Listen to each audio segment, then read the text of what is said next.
Welcome to The Analysis. I'm Colin Brusanthis.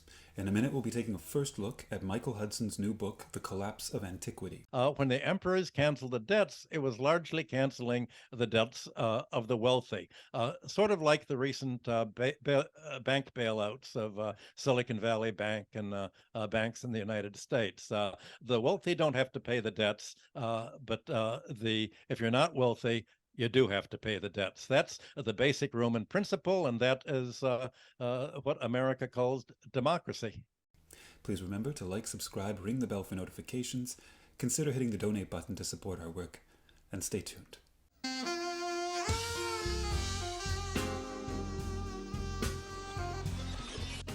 Dr. Michael Hudson has long brought historical clarity to political economy. In his books like J is for Junk Economics and Killing the Host, he showed how neoclassical economists morphed the terms of classical political economy into their opposite, creating markets that were free for rentiers rather than free from them. His research into the early practices of creating and forgiving debt were central to David Graeber's runaway hit, Debt the First 5,000 Years. Now Dr. Hudson is about to release a new book entitled The Collapse of Antiquity, looking at how practices that became problematic in the ancient Greek Empire and accelerated in the ancient Roman Empire led the Roman Empire to devolving into a rentier state and collapsing from within. It's a compelling trajectory that includes the ancient Greek philosophers and reformers, the assassination of Julius Caesar, the rise of Jesus, the inversion of Christianity, and the rewriting of the Lord's Prayer. But Dr. Hudson is not merely giving an historical account. He is also attacking a disturbing trend among contemporary classicists to sidestep the historical record on the battle between creditors and debtors, following neoclassical economists as the same problems accelerate today. Dr. Hudson has been a professor in both the United States and China. He has advised governments, including in my own country of Canada. He has both worked on Wall Street and exposed the practices of Wall Street in great detail, and we are privileged to have a first look at his new book today. Michael Hudson, welcome back to The Analysis. Well, it's good to be back. Thanks for having me. I thought a good way to begin would be to take a look at a couple of quotes that you cite in the book that are contrasting quotes from ancient sources. One's from Cicero and one's from Plutarch.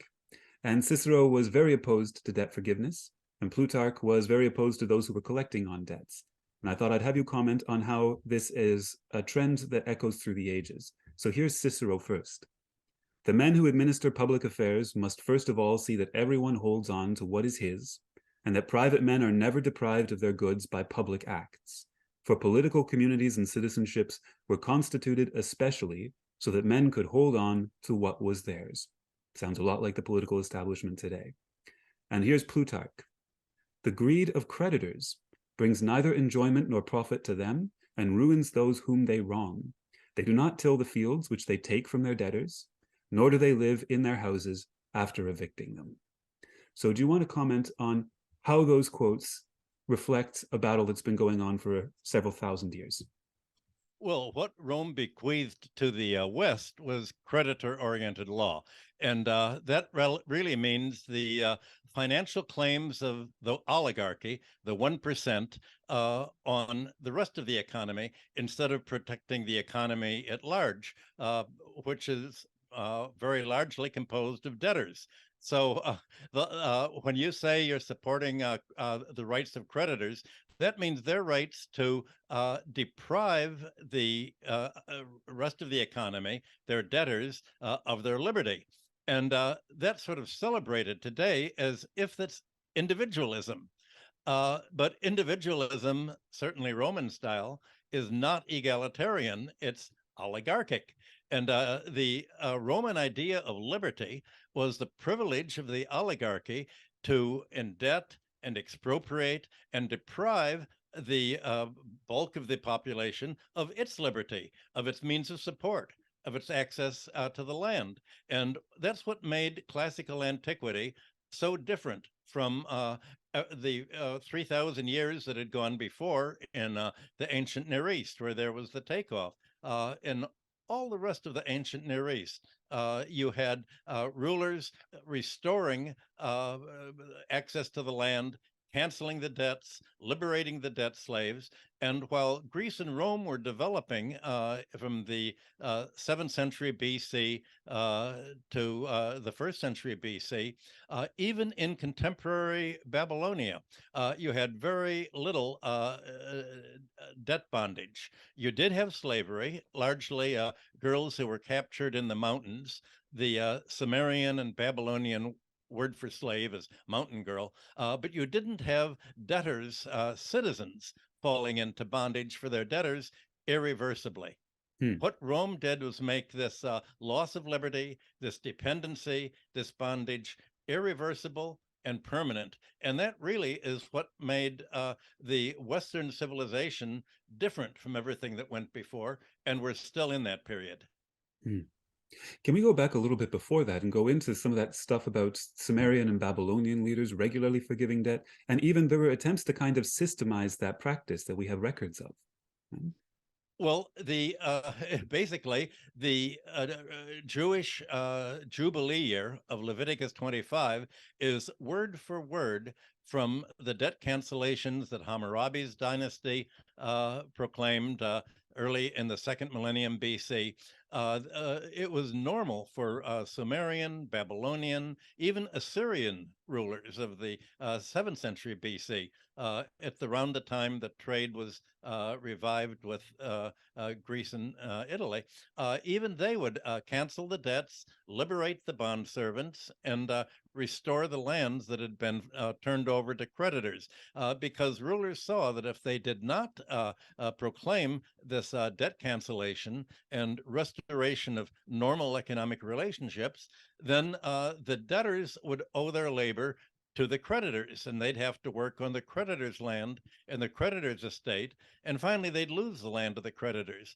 Well, if they did that, they wouldn't be able to work on infrastructure projects, corvée labor, and they wouldn't be able to serve in the army. So they had to keep restoring normal citizenship rights, and the citizenship rights before Greece and Rome included a guaranteed access to the land and self-support. So if you're looking at it, say in the terms of Karl Polanyi, land was not commodified, labor was not commodified, and money and debt really were not commodified beyond a temporary transfer. And you had a continual economic renewal and growth in the Near East. And Rome and Greece stopped that process of economic renewal, and more of the population fell into bondage, and the economy polarized, and the result was the Roman Empire, and we all know where that led. Right. And so with that, you're saying there is both this element of sort of fairness, citizenship that comes into debt forgiveness, but also like pure pragmatics. The real economy cannot flourish unless you have these periods in which the question of debt is addressed. Yes, that's exactly right. Modern ideology thinks that, well, you have Western democracy, Greece, Rome, and today the United States, as opposed to other countries, and they're called autocracies, Right. meaning just single rulers. But there was one virtue that kingship had in the ancient Near East, and that was the ability to prevent a domestic oligarchy from developing. When Greece and Rome were sort of opened up to trade in the 8th century BC, they had chieftains, but they didn't have any independent rulers. There was no independent palace, no independent temples. And so the chieftains became the oligarchs, basically, without any external check on their aggrandizement. And very quickly, you had a certain, both in Greece and the Italian cities, you had mafia-like local city-states taking over. And there, in Italy, the situation was so bad that there was a lot of flight from the land. People didn't want a mafia-type state taking over, and a lot of them went to Rome because Rome wanted to attract immigrants. Labor was still the short supply factor in the 8th and 7th and 6th centuries BC. Everybody wanted labor. And in order to attract labor to your land, you had to give it some degree of freedom, not bondage. And in Greece, you had reformers overthrow the mafia states, and they were called tyrants. And tyrant wasn't originally a bad word. It was, I think, taken over from the Persian and just meant the person in control. And the people in control, so-called tyrants, paved the way for democracy by getting rid of the sort of autocratic leaders and canceling debts and redistributing the land. That was basically what tyrants did. And it seems to be, according to the Roman historians, what the early Roman kings did. They'd support the debtors, in other words, the population at large. They didn't want a takeover by a small group of people. So this is very interesting because that term tyrant comes to mean something, of course, with a very negative connotation. But really what we're talking about are people who had appeals to the population and could therefore challenge the system. Well, the word in the linguistics is very much like today. When President Biden says that the world is dividing in the next 20 years between democracy and autocracy, what he means by democracy is what Aristotle called oligarchy. Aristotle said democracies turn into oligarchy. So Biden is really saying it's oligarchy versus autocracy. And what he means by autocracy is what the Romans meant by kingship and the Greeks meant by tyranny. And that means a strong government, strong enough to prevent a creditor oligarchy from emerging and taking over the land and expropriating the economy and reducing it to serfdom. You need a mixed economy. You need a public sector and a private sector to act together. And the role of the government is to prevent the private sector from polarizing society in a way that imposes austerity. Well, that's exactly the usage that you found in Greek and Roman rhetoric against kingship and tyranny is exactly what you find today in the speeches of the American State Department. So we see, and as we get into Rome, we're going to look at how the way they set up the Senate was very class-oriented. It was basically a class dictatorship. Or did you want to comment on that before I? No, voting was weighted according to how much wealth and land you had, and later how much wealth. And each Rome was the voting classes were divided into wealth groups, and the wealthiest, the small wealthy classes, were given such a heavy voting weight that the 3 or 4 wealthiest classes, still maybe 1 or 2 or 3%, could outvote the whole population at large. Today we do it by campaign contributions. We've also privatized the electoral system, but we don't let the wealthy people votes count more than the votes of anyone else. We just let the wealthy people contribute more money to anyone else to the political campaign. So we're doing our best to emulate the Roman Constitution. Let's take a little bit more of a look at that rise of tyrants and the way that this reflected that kind of a conflict. You say that interest-bearing debt did not really take hold in Greece until about the 8th century BC. And then we have this series of tyrants who continuously challenge the system, and their reforms were almost always centered around at least some form of debt cancellation and land redistribution. Those are the common elements, correct? Yes, and that also was exactly the same program that the Jubilee year had under Judaism. And you can imagine the problem that modern civilization has, and that Rome had. Once Constantine made Christianity the official Roman religion, how are you going to make the official Roman religion what Jesus was talking about in his first sermon, where Right.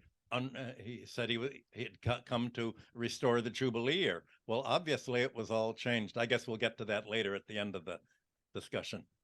But this is all of these dots are going to connect. But of course, this was, as you write in this book, this was a lot of the push towards, as much as we think of tyranny today, because of the way these terms have changed over time, as the opposite of democracy.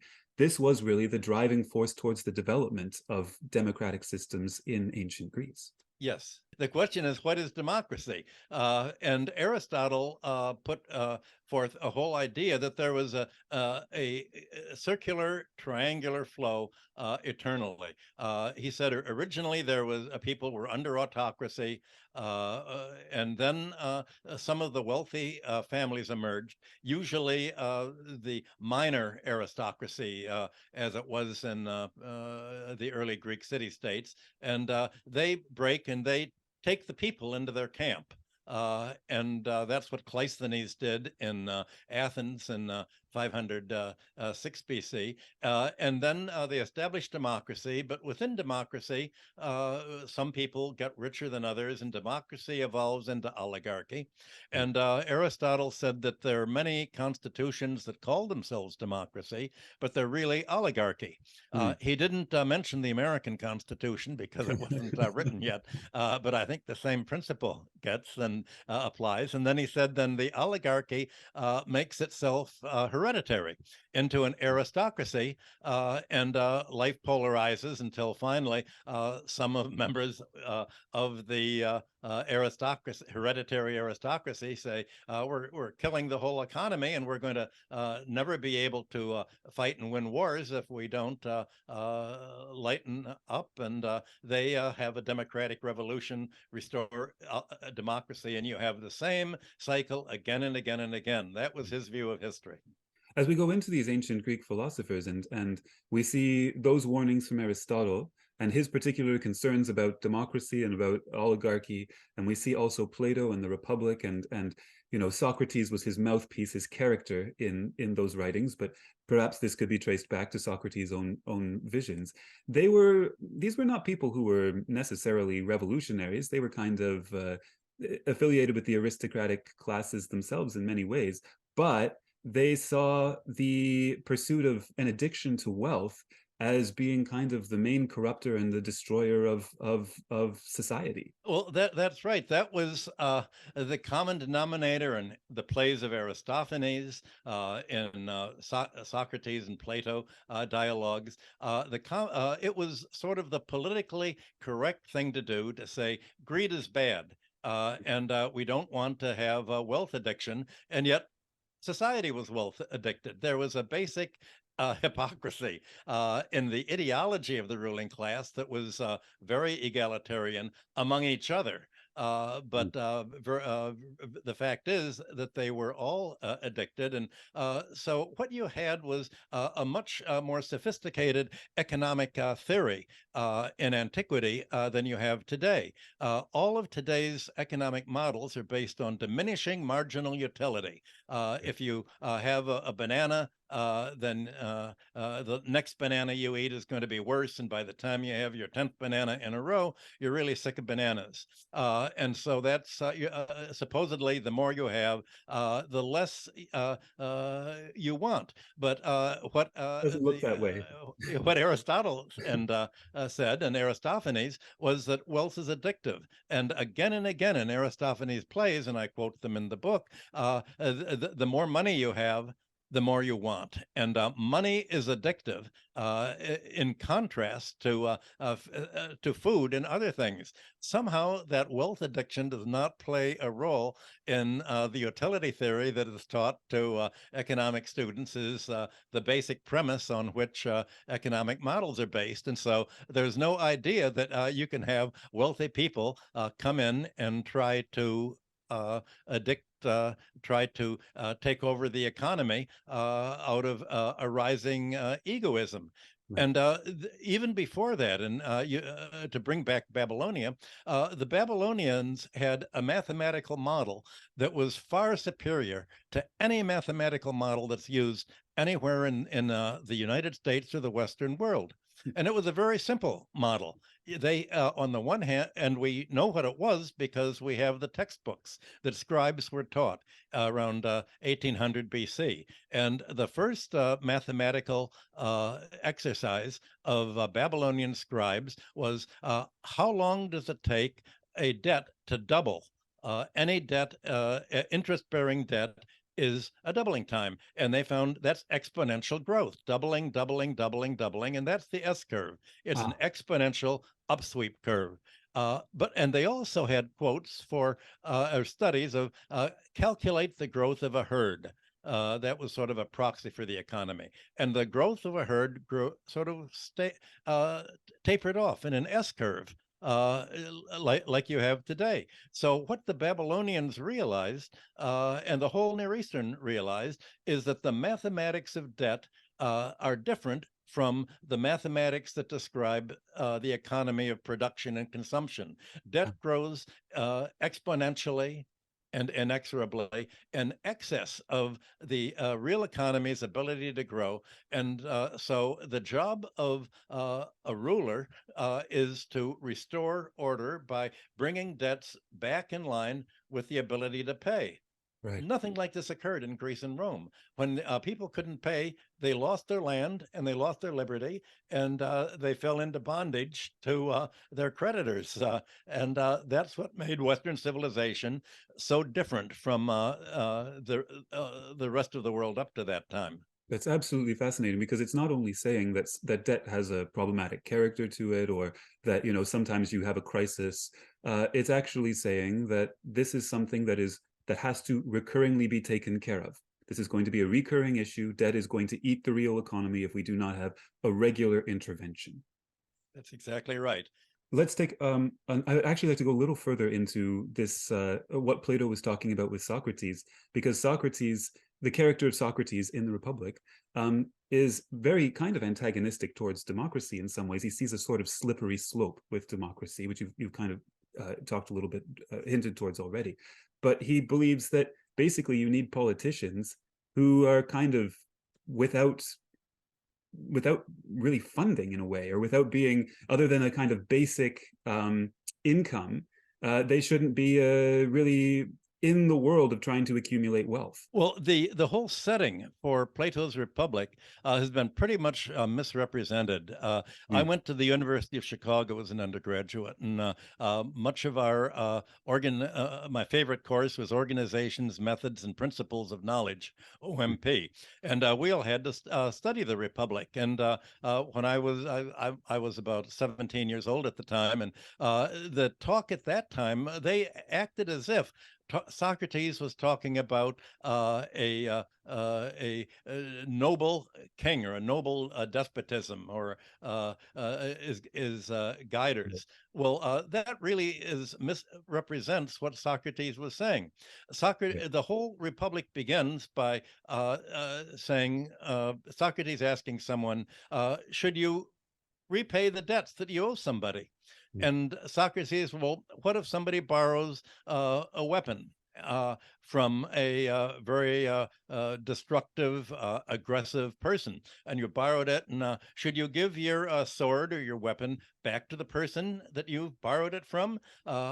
Because if you do, he's a violent person, and he's going to do something with the weapon. Maybe is it really right to repay him? And he said, well, no. The person he's talking to says no, and then Socrates said, well, what if you borrow money from him and you pay your debt to him, and he uses this debt just like a egotistical, violent person will use a weapon, and he uses the debt to take away your freedom, to take away your land, to essentially do to you what he would do with a weapon. And in fact, there have been a lot of political assassinations. Is that right? And the student he's talking to gets a little confused. And Socrates said, well, here's the problem. Most of the rulers today are the creditors. The rulers, the politicians who get elected and who run most cities, are from the leading families. They're the richest families. They're the creditors. And being creditors, they're going to act in their own self-interest, and they're going to promote a creditor-oriented law. And this is going to destroy society. So is this really right? And then he comes up with what seems to be an impossibility. He said, well, I guess what we need would be the guardians. This was the noble despot. The guardians of the state would be people who didn't have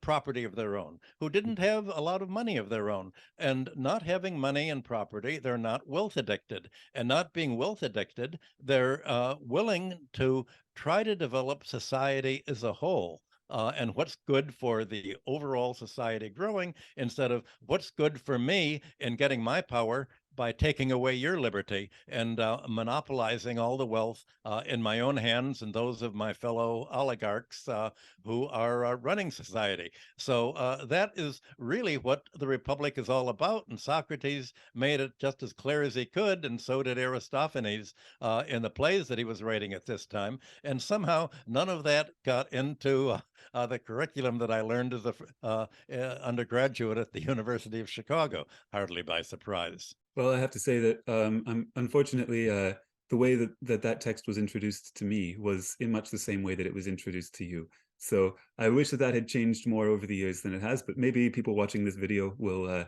change that moving forward. You mentioned assassinations. I suppose that's a good place to segue into Rome. So let's go into ancient Rome and let's talk about this foundation of pro-creditor laws that really plague it for about a millennia until it really finally collapses without much resistance. Can you talk a little bit about what that foundation was going around 500 BC? In 506 BC, you had the oligarchy getting together and overthrowing the kingship.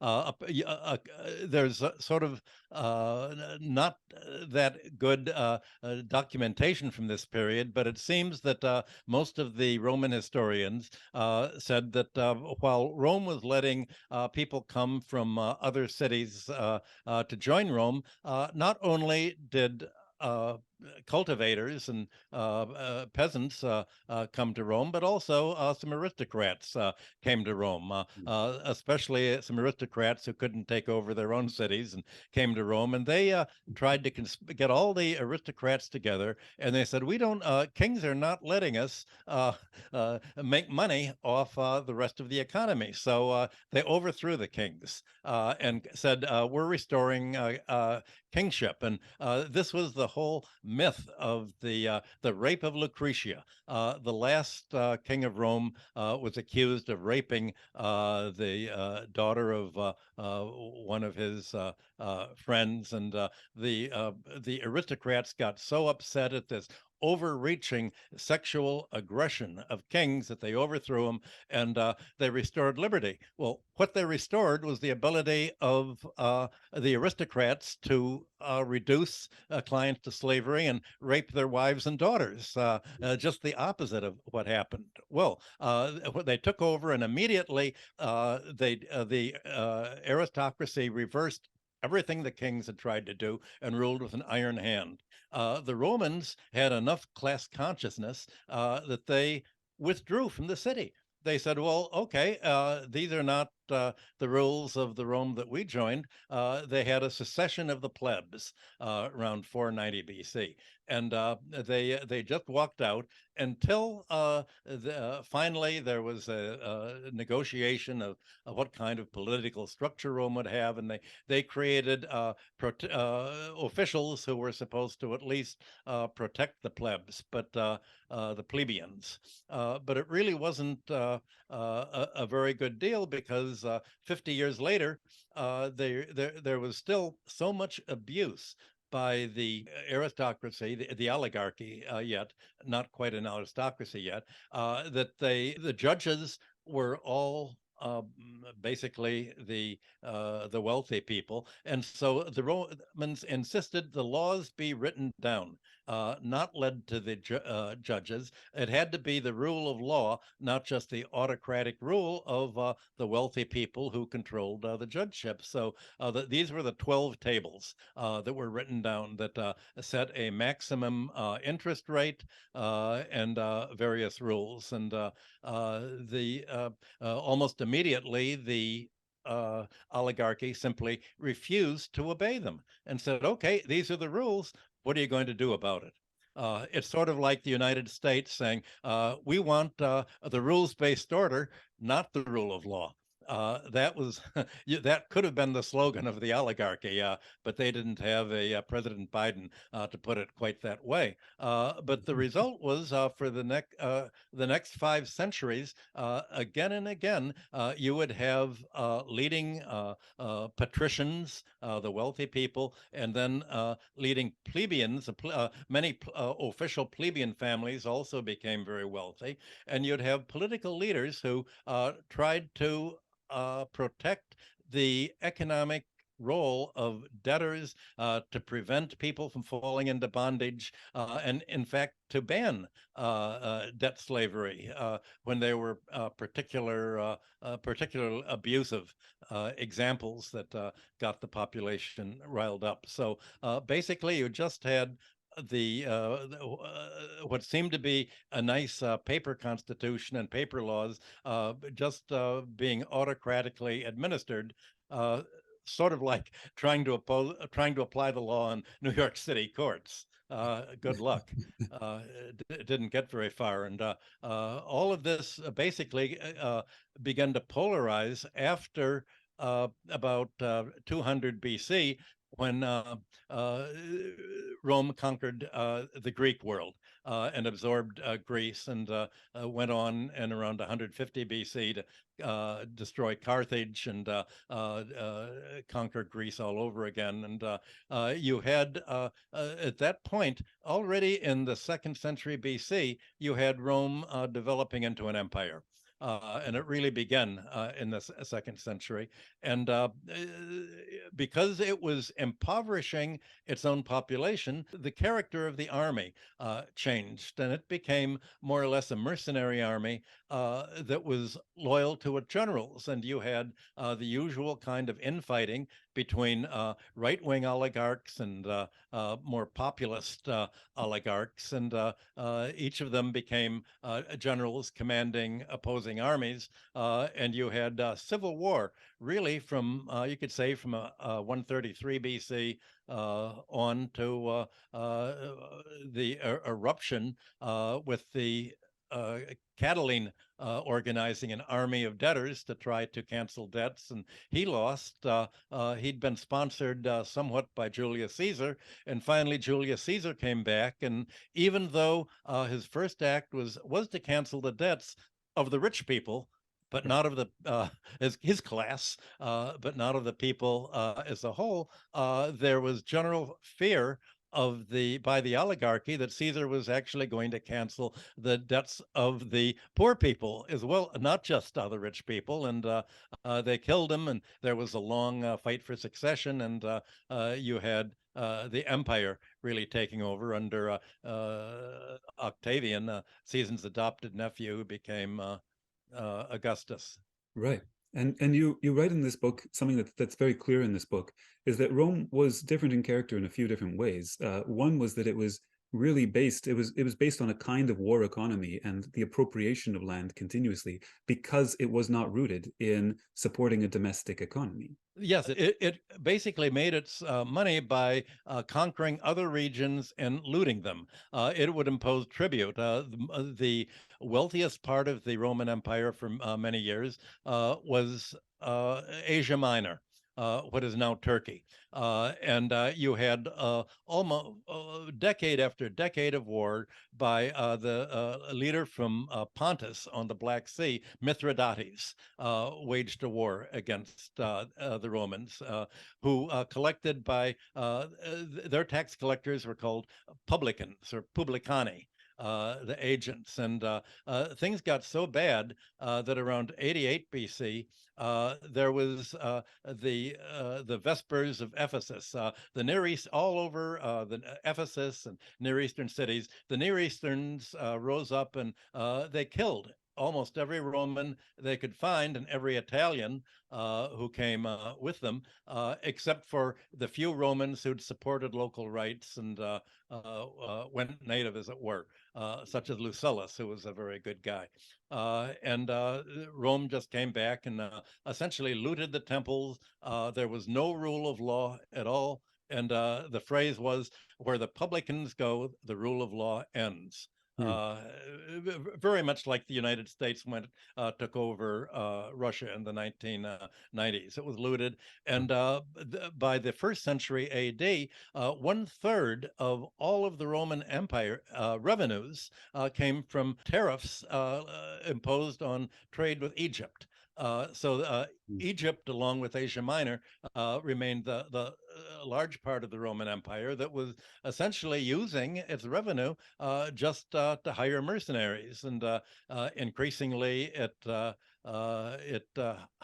moved into Europe north of the Alps and began to hire Germanic tribes as fighters for it. Usually, the generals began to fight against each other. And each of them wanted to be emperor, and they would hire the tribes. And finally, by about the 5th century, the empire simply dissolved. And there was already in the 3rd century, that was supposed to be the golden age of emperorships, the taxation of the areas controlled by Rome was so great that you had the emperors finally doing what seemed to be what the Near Eastern rulers were doing. They'd canceled the debts. Well, the debts they canceled were mainly tax debts. Because the economy was so heavily indebted that people couldn't afford to borrow anymore. The Yeah. only people who could afford to borrow were wealthy people from each other. And the main cause of borrowing was to pay the taxes that Rome insisted upon. So when the emperors canceled the debts, it was largely canceling the debts of the wealthy, sort of like the recent bank bailouts of Silicon Valley Bank and banks in the United States. The wealthy don't have to pay the debts, but if you're not wealthy, you do have to pay the debts. That's the basic Roman principle, and that is what America calls democracy. Yeah, that looks a lot like on a massive scale, and we're seeing it on a massive scale, what Socrates said about giving a weapon back to someone who's become a lunatic. Indeed. We'll be right back with part 2 of our conversation with Dr. Michael Hudson on the fall of the Roman Empire and its implications for contemporary political economy. Thanks for watching. We'll see you soon.